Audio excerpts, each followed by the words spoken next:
You hear the monitor flatten. A single tone cuts through the air, and for a moment, there's nothing. Then, without warning, the mind ignites. In that instant after death, the body becomes still, but the brain erupts into its final symphony, like a final flare. Science once believed death was a hard stop, an immediate blackout. Now they know it's a process, one that may reveal more about consciousness than life itself.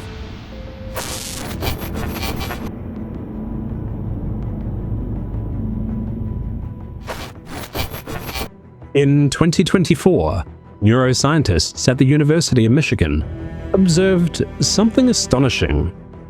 All patients dying, their bodies all supported by machines. When life support was withdrawn, the brains suddenly lit up with high-frequency gamma waves. The same electrical patterns seen in deep concentration, lucid dreaming, and memory recall. These weren't random sparks of dying neurons. These were structured bursts, synchronized across multiple regions of the brain, responsible for vision, awareness, and decision-making. For 30 seconds after death, the human brain looked more alive than ever, as if consciousness itself was refusing to let go. Some called it a coordinated neural burst. Others explained it as the moment the soul left the body. Either way, it suggests that the boundary between life and death is far thinner than we imagined.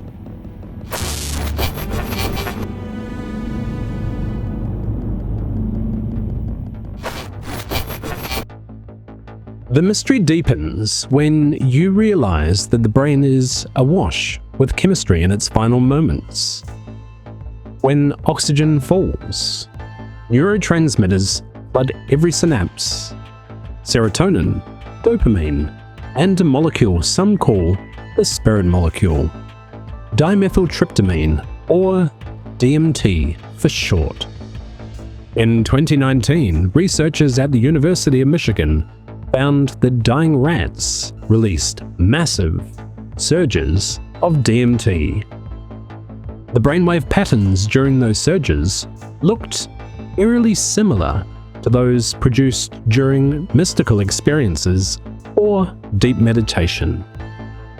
Humans who have taken synthetic DMT describe leaving their bodies, seeing light tunnels, and meeting luminous beings made of sound and geometry.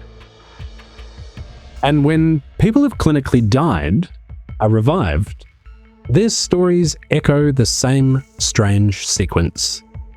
A tunnel, a bright light, an overwhelming sense of peace, and the presence of someone or something on the other side waiting for them. To skeptics, it's all chemistry. To believers, it's the first step beyond the veil. But both sides do agree on one thing. Whatever happens at the point of death, it feels more real than life itself. Across hospitals and operating rooms, countless patients have been revived after minutes, sometimes hours, without a heartbeat. And they return describing scenes which couldn't possibly have been witnessed.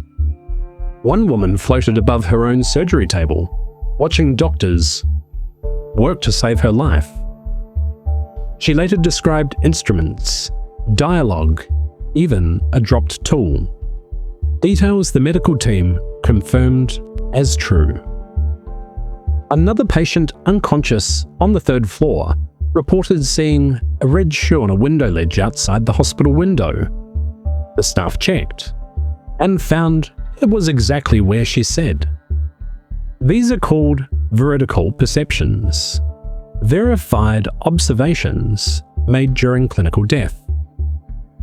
Doctors who began as skeptics like Bruce Grayson spent years investigating them. Instead of finding hoaxes, they found patterns. Over and over, the same sequence appeared. Detachment, light, communication, and a decision to return.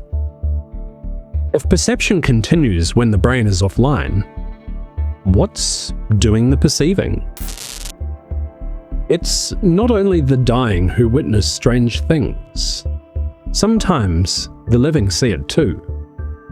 Hospice workers tell of glowing mist rising from patients' chests at the exact moment of death. Relatives describe seeing loved ones briefly stand beside their own bodies before fading away. In rare cases, several people at the same time see the same thing all at once.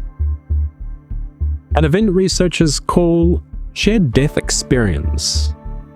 It's as if the departing consciousness leaves a visible trace, or perhaps momentarily draws the living into its own field.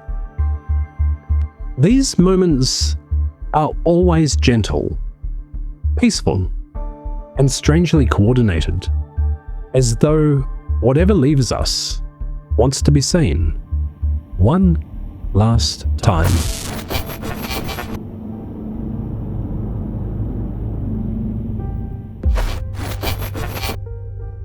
Science has been here before. In 1907, Dr. Duncan McDougall in Massachusetts endeavored to measure the human soul. He weighed 6 terminal patients on precision scales as they passed away.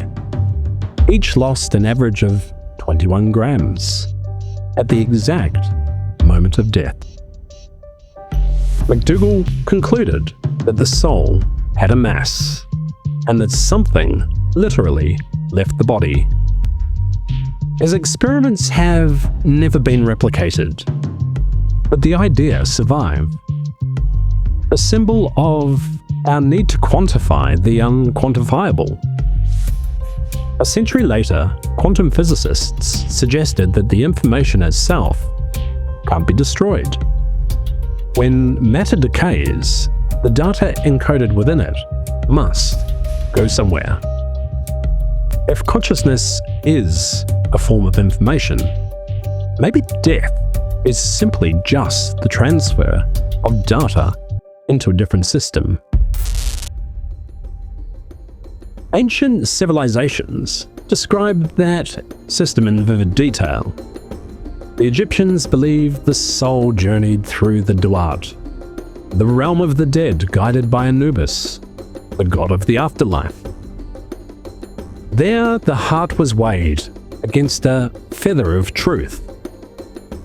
If the heart was light, the soul entered eternal paradise. If heavy with guilt, it was devoured and erased from existence. In Tibet, monks recited the Bardo Fidel to help the dying navigate the space between lives. They spoke of luminous realms, peaceful deities, and terrifying illusions, all projections of one's own mind.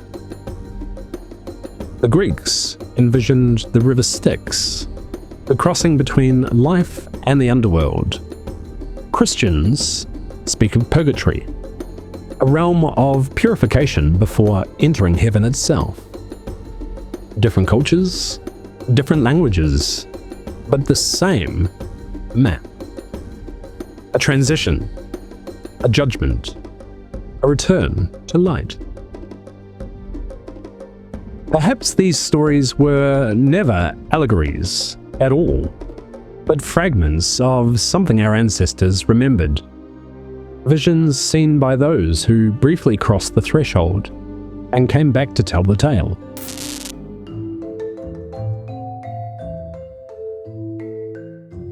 In 1983, during the Cold War, the United States Army commissioned a classified study called the gateway process. Its author, Lieutenant Colonel Wayne McDonnell, proposed that human consciousness is not confined to the body, but part of a vast energy field. Through precise sound frequencies and deep meditation, he believed that the mind could reach a state of resonance, allowing perception beyond time and space. The CIA spent years analyzing this. When the report was finally declassified decades later, it described consciousness as a hologram of energy that survives physical death. It was dismissed by many as pseudoscience.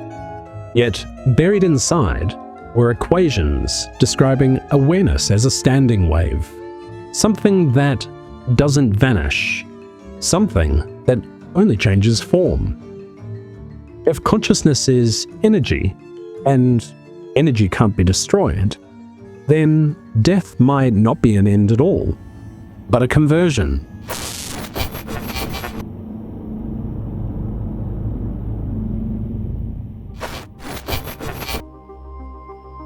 In 2023, researchers from the National Academy of Sciences conducted another study on dying patients.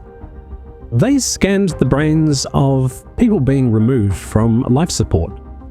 As the bodies shut down, activity surged, not randomly, but in very specific regions tied to movement, language, and reasoning. The scans looked almost identical to those of people dreaming. These patients were medically dead, yet their brains appeared to be experiencing vivid internal realities. What were they seeing? Who were they talking to? Maybe ancient guides.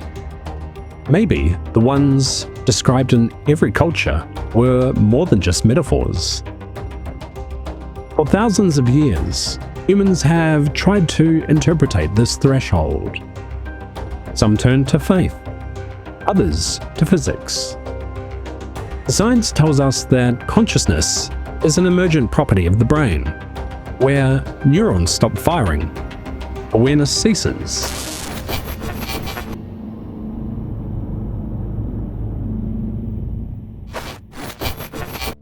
We live in a time of AI. It's the next big break. And with the rise of AI and machine learning, neuroscience is entering a bold new frontier. For centuries, the final moments of the human mind were hidden behind mystery and myth. Now, algorithms are beginning to see patterns that no human eye or mind could detect. Machine learning systems are already decoding the brain state in comatose patients, distinguishing awareness from unconsciousness with perfect accuracy. Some of these machines are being trained on vast amounts of EEG and MRI datasets to predict when a mind begins to fade and when it fights to hold on. Researchers believe that within the next decade, AI will be able to map the brain's dying process second by second. Which networks flare? Which fall silent? And why some minds appear to awaken just before the end? We stand on the doorstep of something extraordinary. For the first time in history, intelligence created by us may soon illuminate what happens when ours begins to fade. Perhaps one day the data will reveal what mystics and dreamers have only imagined, that death is not destruction, but a transformation, written in code and chemistry alike. Near-death experiences often follow a precise sequence. First, the sensation of peace, then detachment from the body, a tunnel of brilliant light, an encounter with entities or loved ones, a review of one's life in perfect clarity, and finally, a choice to stay or return. Dr. Raymond Moody coined the term near-death experience in his 1975 book, Life After Life. He interviewed thousands of people who had been pronounced dead and revived back into life as we know it. Nearly all described an encounter more vivid than waking reality. Many returned transformed, less afraid, more compassionate, convinced that consciousness continues. Dr. Michael Sabom later verified many of these accounts through controlled studies. He compared patients who had flatlined with those who had merely lost consciousness. Those who had been clinically dead described their resuscitations with almost 100% accuracy. The control group, however, who were never technically dead, could not. Whatever happens in those few minutes of silence, it's consistent, repeatable, and profoundly human. Every culture, every century, every person eventually faces the same threshold. For some, it comes with terror. For others, peace. For all, death is inevitable, whether you're a pauper or a billionaire. Science can map the brain's final fireworks. Religion can describe the journey of the soul. But what lies beyond remains silent, waiting. Perhaps death is not the opposite of life, but its completion, a return to whatever dreamed us into being. As humans, we are temporary expressions of something infinite, a consciousness exploring itself through birth and forgetting, through beauty, through suffering as we age, through endings that are really beginnings. So what happens when you die? Maybe nothing ends at all. Maybe awareness simply changes form, trading one reality for another, one dream for the next. And when the time comes, when the last breath leaves your lungs and the world falls silent, you may discover that the light you see was never ahead of you. It was always inside of you all along. Because you are not the body that dies. You are the beautiful awareness that watched it live. This is Thinkavarium.